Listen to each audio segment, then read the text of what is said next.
the cost, the total cost, so direct and indirect cost, usually comes in around $200,000 a year. Welcome to We're Only Human, a podcast focused on blending research and practical advice to help today's HR, talent, and learning leaders improve business outcomes. Let's welcome your host, Ben Eubanks.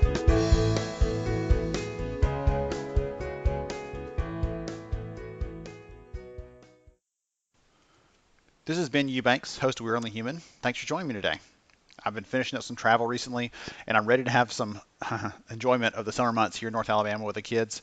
I actually have a ton of exciting things coming up. I want to share a few quick announcements before we get into the show today. The book is now in the editor's hands. Thank goodness. If you heard that giant sigh of relief from wherever you're listening, that was me. I'm actually actively scheduling keynotes and other virtual sessions in the next 12 to 18 months. So there's a good chance you'll be able to hear the story from me live, hopefully, in some form or fashion. Hopefully it's coming to a conference near you. For example, next month I'm talking with Ultimate Software's head AI scientist about how to make work more human. I'm doing a webinar with Next Concept HR Association, NCHRA, on AI trends in HR tech. I'll be at the HR Tech Conference this fall. I'm going to be at the SHRM Diversity Conference talking about bias and algorithms and how those things, the technology we're using, can increase our bias if we're not careful. So it'll be a really fun thing. I work with the Human Capital Institute on a session to discuss the skills we need to future-proof ourselves in the age of AI. Lots and lots of good, fun stuff there. So again, lots of opportunities to hear me, and that's just this fall in the next few months. There'll be other things coming as well. Stay tuned. One of the other sides of the business that I don't talk about much here is training. Since 2009, we've been doing training for HR professionals that want to get their certifications, PHR, SPHR, SHRM. HRCI, the certifying body for HR leaders, is actually changing their test this year. So our team's coming out with an all-new version of our testing tools to help people out. And because our team's working on the research and development process for that, we're also creating some mini courses around key things like strategic talent acquisition, learning measurement, and so on. Last week, we actually released our very first one-hour course for free, HR certification credit, and the content's based on the interviews that I do here on the podcast. All you have to do, listen to the audio, take the little quiz, and you get your free HRCI or SHRM credit hour. Easy peasy. More info is going to be available at upstarthr.com. That's upstarthr.com in the coming weeks. So be sure you're subscribed there if you want to check that out.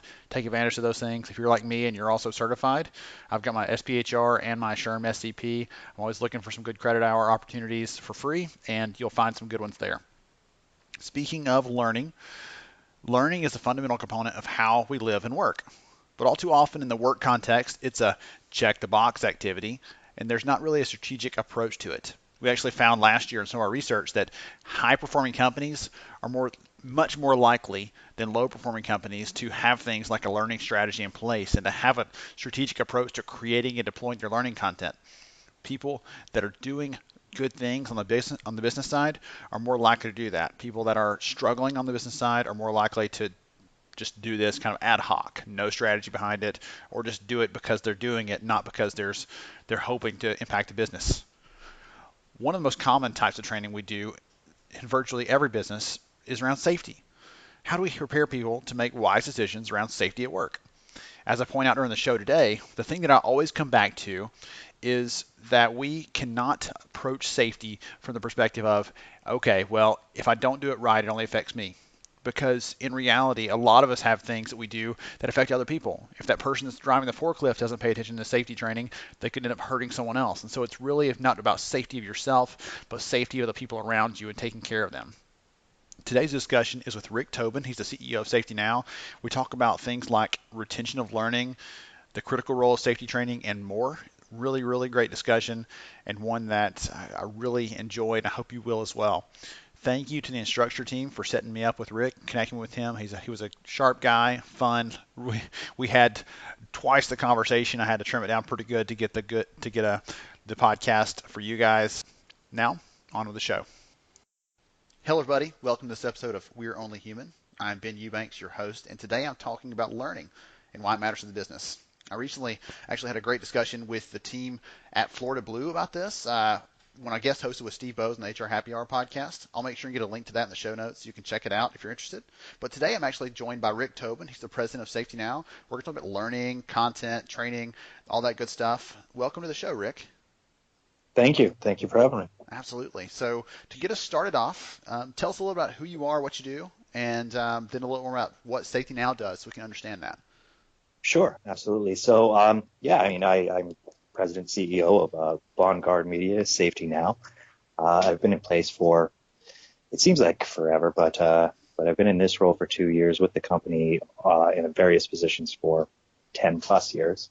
Most of my background is in marketing research. I, in a previous life, did a whole bunch of research on search engines and user engagement and foveal engagement and all kinds of interesting things where we set up devices onto people's heads and saw what they looked at and how they looked at and emotional responses. And that was fun. Oh. Yeah. Back when the technology wasn't quite as advanced as it is now, so you try and get as good at user engagement as somebody wearing a 50-pound device on their head. So, it was a real natural kind of environment. Yes, absolutely. That was totally. Yeah. Didn't sway the research whatsoever, but you do the best with the tools that you have.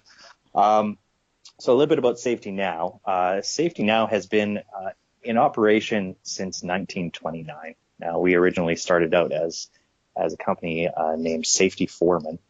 And it's kind of fun for me is that we have this basement in our building here that's got all of our old indexes of publications since 1929. And one time I went down there into the basement to wander around, and I started reading one of the old newsletters that we had produced back in the 30s, and it talked about this great innovation called the hard hat. So I don't know if you're aware, but the hard hat didn't actually come into place until they started construction on the Hoover Dam. So yeah, we've been around for a long time. And at the time, back in 1929, it was really about just having information and getting information out. And obviously things have changed now, and the company has evolved and moved and been bought, sold a few times over, and changed the names a couple times over. But we're still very much a safety training and safety compliance company. Exciting. And maybe the hard hat eventually caught on, right? Yeah, I hear it's going to be big. It's going to be big at some point in the future.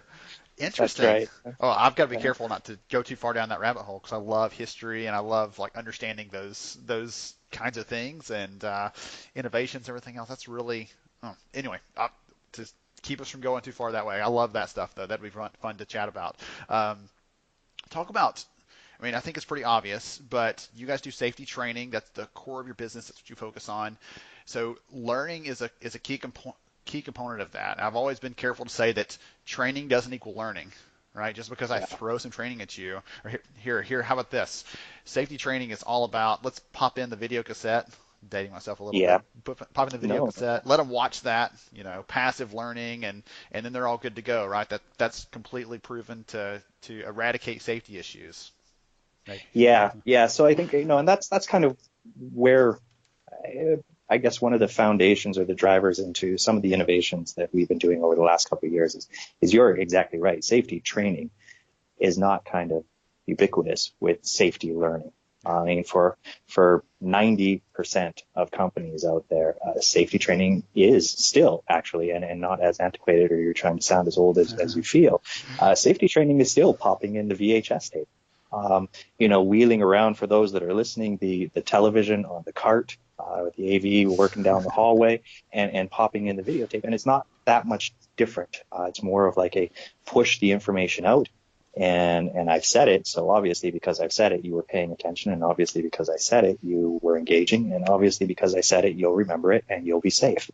And really it comes down to and I'm not saying that companies are not, don't find safety important. I'm not saying that managers don't understand the value of it. I'm not saying that they don't appreciate their employees, and all of them understand that their employees are their number one asset. Safety is very important to companies in the United States and Canada, all around the world. I mean, there are always a couple of outliers out there that make you kind of question, but in general, safety is important, and accidents and incidents are going down. But I guess what I'm trying to say is that for the vast majority of companies, it's a checkbox, right? It's I have to do it. I've hired somebody. I am being told either by a union or some regulatory body or government that they need to know how to do X. And so I'm going to tell them how to do X. By the way, did you hear how to do X? And it's done. I mean, if you'll allow me to rant for a little bit, I guess Bring it. you can edit it out if I rant too much. I grew up in Vancouver, BC. I don't know how many people you have, or if you yourself have ever been out there, but my grandfather played for the Vancouver Canucks. It was a hockey team, still a hockey team, but back in the day it was in the WHL. So I kind of grew up like a lot of Canadian kids, 10 feet under snow, living in my igloo and playing hockey. The first two are jokes, but the last one is pretty much every Canadian does.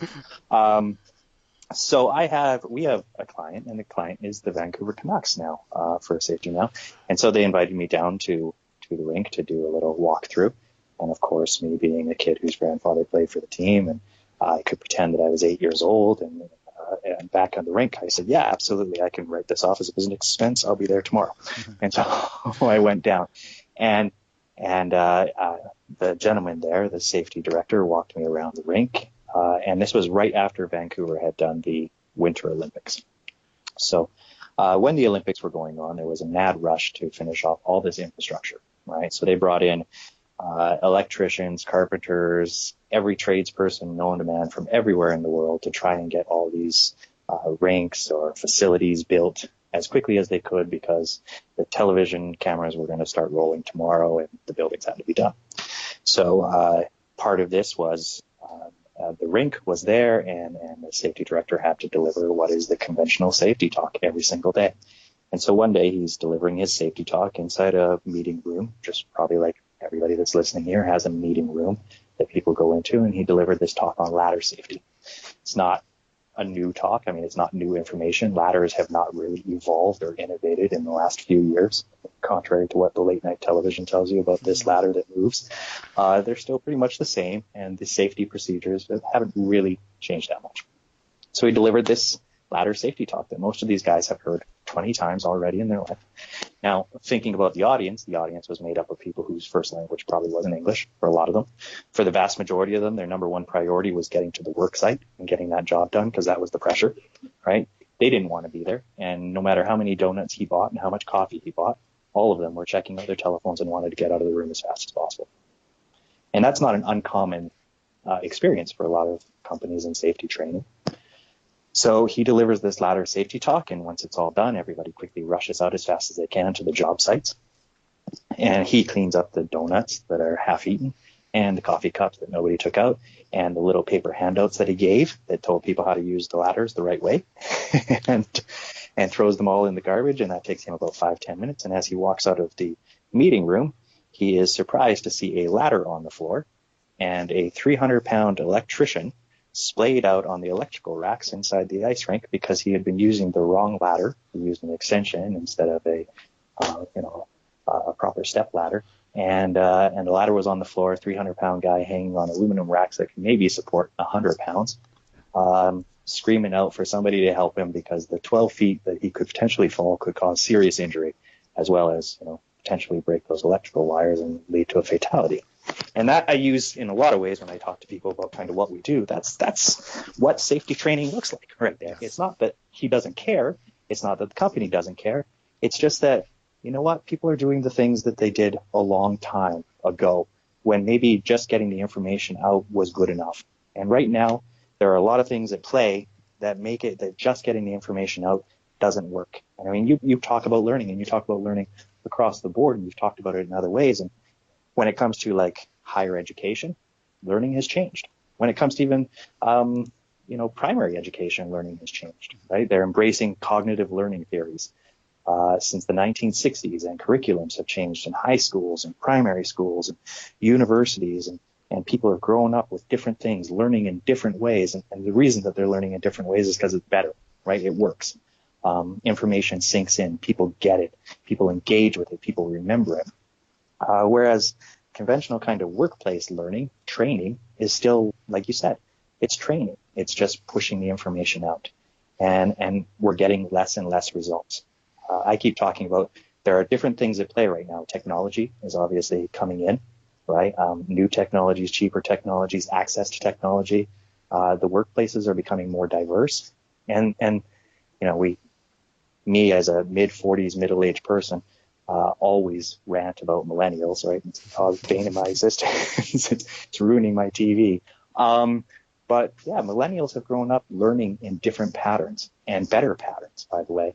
And everybody else, whether they're a millennial or not, are engaging with technology that are built on these patterns and cognitive theories. And in that way, a 60-year-old on the workforce is actually engaging in technology and experiential learning in ways that millennials or 20-year-olds or 5-year-olds or 8-year-olds are doing it now. So the conventional methods just don't work anymore.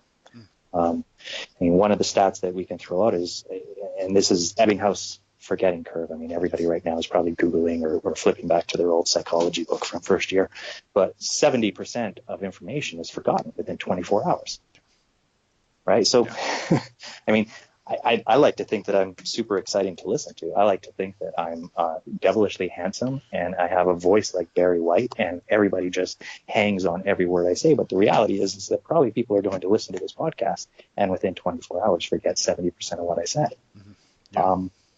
And when it comes to something so critical as safety and safety in the work, like there are people's lives at risk here, right? Not only to say the fines, the potential for fines, the bad PR now too with social media and the ever-present watchful eye of the public that can happen when an accident happens in a workplace. It's not only the fine that can cost a company, but this dwindling effect of people talking about it, it being in the social, the cloud. There are bigger risks at play, and when you're thinking about how important it is with a worker and a worker life, that's why we've gotten to where we've gotten, and we're kind of innovating in ways that can beat that 70% curve. Yeah, that makes sense. I was going to say, well, two things. The first one is the thing about safety training is when I see someone that has kind of even laid back, and even like whatever kind of approach to safety training from an employee perspective, I'm always really quick to say, hey, this isn't just about you. If you don't get this, you're the guy that falls and hopefully doesn't fall and break his ankles because you didn't use the ladder right. But there are a lot of safety instances where it's someone else's life that's on the line because you didn't pay attention, or someone else's, safety or physical health or whatever else on the line. Safety isn't just about you. And so that's one of the things when people are have that kind of whatever, I'll be fine or whatever happens to me happens. I know my stuff. I know my way around. Like, I'm not teaching you for your benefit. I'm teaching you for that guy's benefit, because at some point he's going to need you to hold his ladder. He's going to need you to do whatever it needs to do to protect him, to spot him, to help him. And if you don't know the right things to do, he's the one that's in trouble. And the second piece, I want to ask you a little bit. I love talking about the forgetting curve. There was actually some research done in the last few years around physicians and how they learn, how doctors learn, that backed up some of the stuff that Ebbinghaus came up with in his research, because his stuff is more than 100 years old, and we still cite it all the time, because it was so impactful and it matters so much to us in how we design learning, how we design training. How have you guys kind of come at that angle then? If you know this is a real problem, that forgetting curve is real and people are not going to retain this, how can we then design learning that actually improves retention? Okay, that's a great question. I mean, and part of it, number one, is obviously you've got to make sure that you have the right information, right? Like, and especially when it comes to safety, standing in front of somebody and you have that audience, whether they're captivated or engaged or not, let's set that aside. You have to have the right thing. You have to be saying the right thing. It's got to be compliant. The information has to be accurate. There are a lot of companies that have a book that is sitting inside of their basement that they've been using for 50, 60 years. And I know I used the story about how ladder safety really hasn't changed that much, but the time frame that I was talking about was like 5 years. In 60 years, how you are safe around a ladder has changed very much, right? In 100 years, the safety in a work site has changed a lot. And honestly, depending on what jurisdiction you're in and depending on what you're concerned about, safety has changed probably in the last couple of months. So you got to make sure you have the right information. But that set aside, if you've got that, number one. Number two is what I tell people is your workforce is dynamic. Your workforce now is made up of people of various ages, various backgrounds, probably various races, creeds, everything that can be. We're a diverse nation. The United States, Canada, both diverse workforces. And so what you've got to do is be able to deliver a message that actually resonates with people and the way people learn. So you're right. We quote Ebbinghaus a lot, and it's 100-year-old research. And I guess the point is that, well, it was right then. As it turns out, everybody's been doing a lot of research afterwards, and it's still right. Human brains are a fickle thing. We don't remember more. We haven't gotten better. We haven't changed the physiology of our brain, but we can work with that. Part of what we're doing is using technology to get around that. I mean, it's about sending out that message in a way that you can remind people, and in reminding people, retain it. Some of the other numbers that you throw around, people retain 10% of information, give or take, from reading, right? 50% from demonstration. But you get into really key numbers like 70% when practicing, 90% when using. So it comes to kind of working those things into the learning methodology. Instead of just pushing the information out, making sure that you're using, in our case, technology to have quizzes, practice the safety in a safe environment. So instead of actually having to set up the ladder, pick an image with the right ladder setup, ask which ladder should we use in this situation, things along those lines. Testing can help. I mean, you think back about I don't know, how long has it been, Ben, since you were in university? It has been more than 10 years. You don't have to tell everybody. More than 10 years. Just to hang out at the pub, or are you talking about taking classes? It's been a while for me too, probably a lot more than 10 years. But when you think back on that, part of those conventional learning that you did when you were aspiring to be a doctor, or you were aspiring to be, the Nobel playwright, or whatever you were aspiring to be, was about, getting some instruction in a kind of Socratic method, and then testing, right? Studying, testing. And there's been a lot of research that actually shows, that studying, testing doesn't work as well as studying once and testing. And when you do a method like that, your level of retention actually improves dramatically.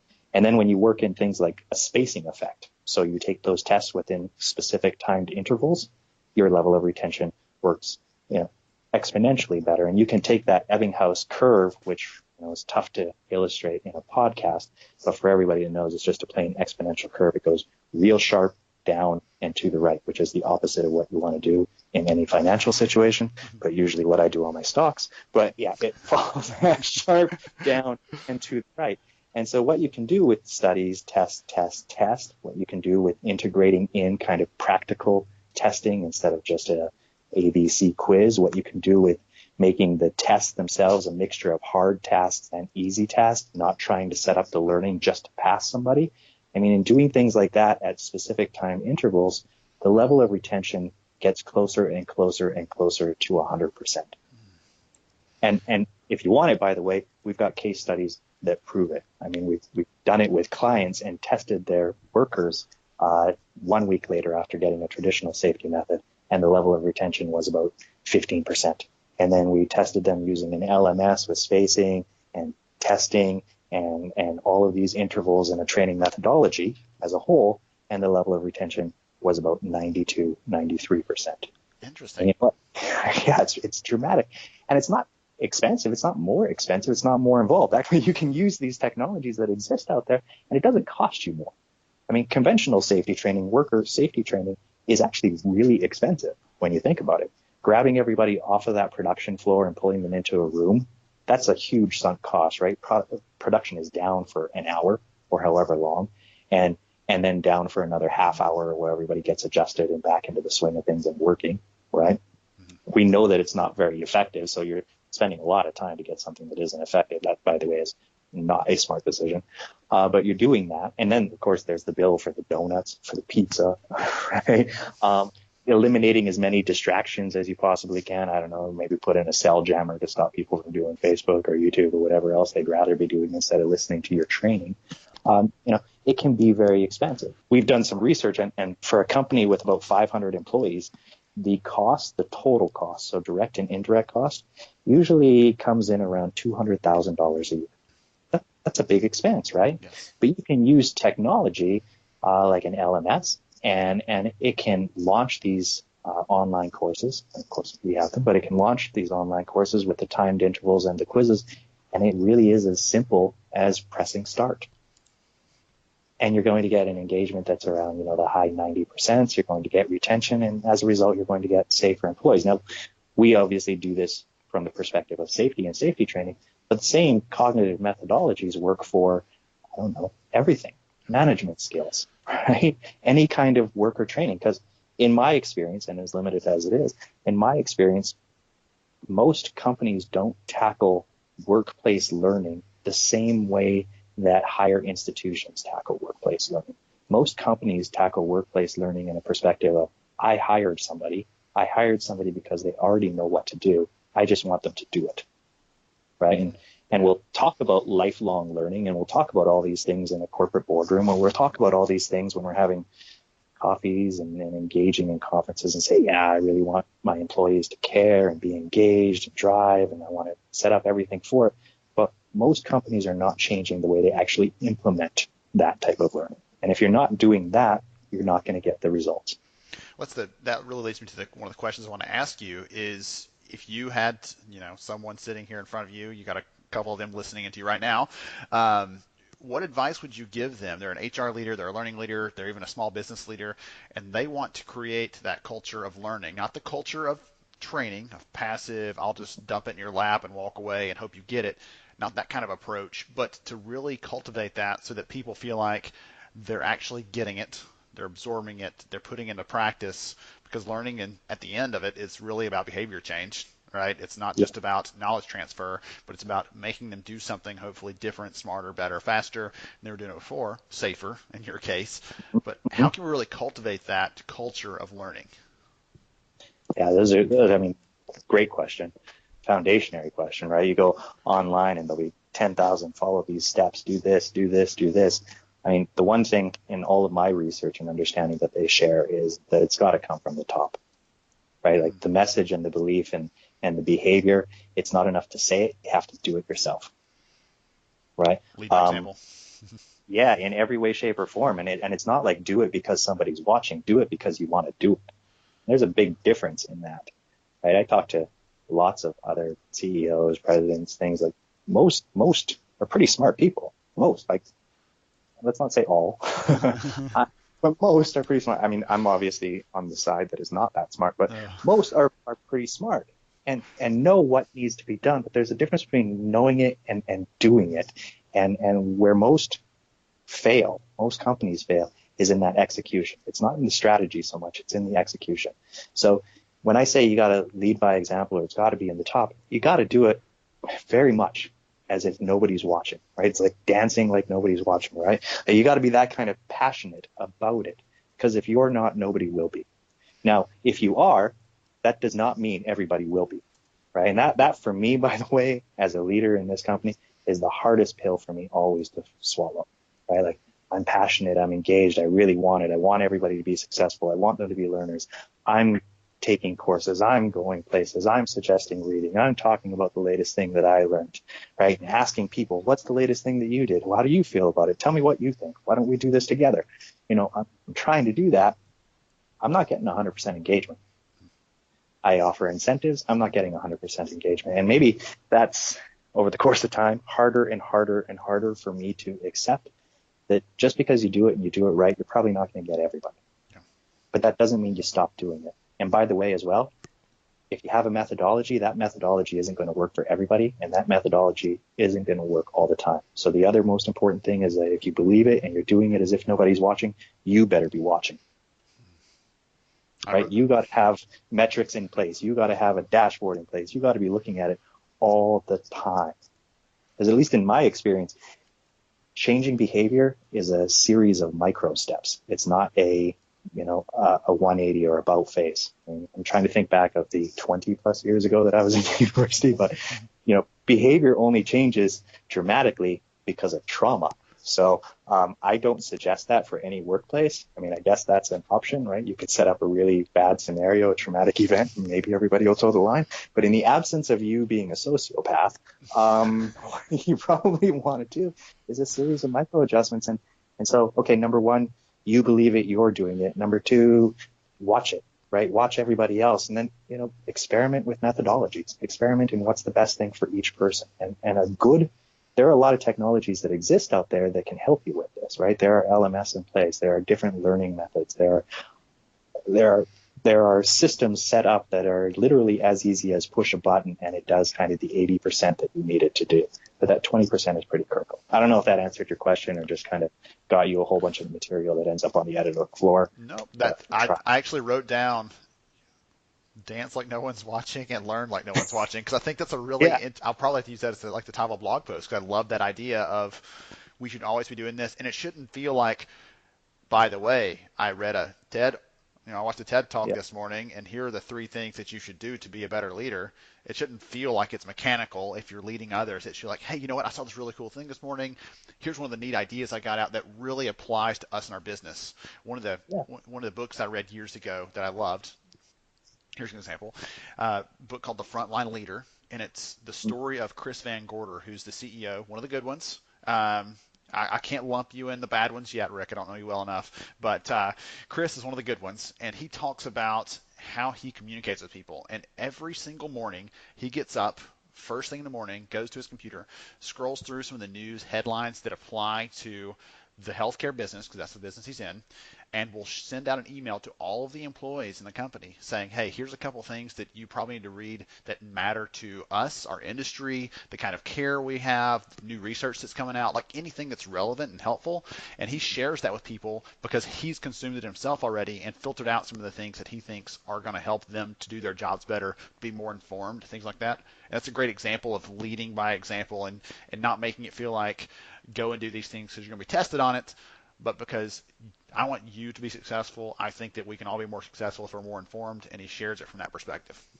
Yeah, and creates a dialogue, right? Yes. I mean, that's the best part of it. He's every day starting a conversation, and not everybody is taking part in that conversation. That's okay, right?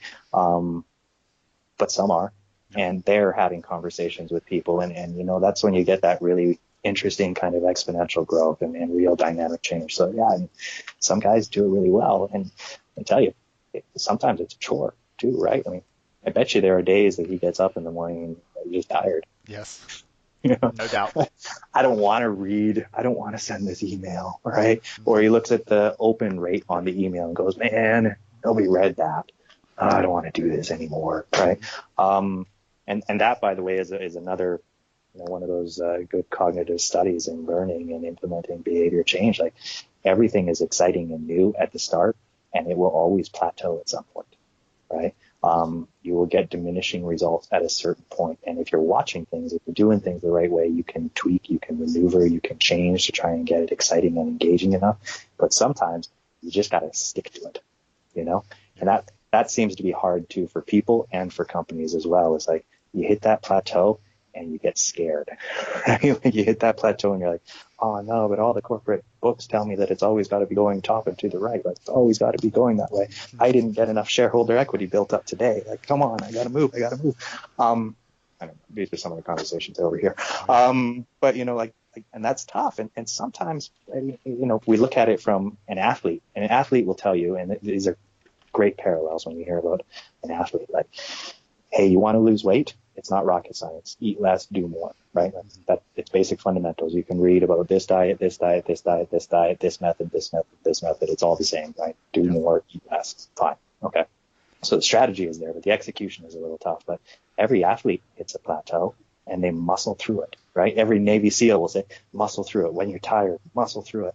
And sometimes, at least in corporate learning and corporate, that's difficult because it's in contradiction to what is like this corporate oversight of it's always got to be moving up and to the right. Your chart's always got to be moving up and to the right. And when it stales, you got to figure it out. So, it goes back to the measuring aspect of it. I think if you're measuring things, you can see that. You can make micro adjustments. Yeah, I don't know. Absolutely. I'm with you. No, I'm with you on that because, like you said earlier, it's what change behaviors is not about I snap my fingers or you go to a training and suddenly you are 2x as good as you were when you went in. Usually it's a small step in the right direction, then another small change, another small innovation, and it's just little things that over time build up to success. Maybe today you do this one thing right, and then tomorrow you do another thing right, but it's not like you completely change all those things all at once. I'm totally with you on that one. I agree with it, and Yeah. Good points, good examples, great reminders on even measuring and components like that, and make sure that you're staying on top of this stuff. You want to understand those components as well. So let's wrap it up a little bit. If someone wants to know more about SafetyNow, what they're doing, what you're doing, any of those things, what's the best way someone can connect? Go to SafetyNow.com. I'm excited to have a conversation with anybody. My information is there. You can send an email to me, rickt@safetynow.com. I could spend the entire day talking to you, and I'd probably make some asinine jokes, but I could spend the day doing it. So if you want to, reach out to me that way. Go to the website. We'd love to have a conversation with you. Excellent. Awesome. This has been so much fun, Rick. Thank you to the team over at Instructure for putting us in touch. Thank you to Rick for joining me for a discussion about learning and some of the elements for success. I really appreciate your time, sir. Thank you. All right. To everybody else, thank you for joining us today on today's episode of We're Only Human. I am Ben Eubanks, your host, and I will catch you next time.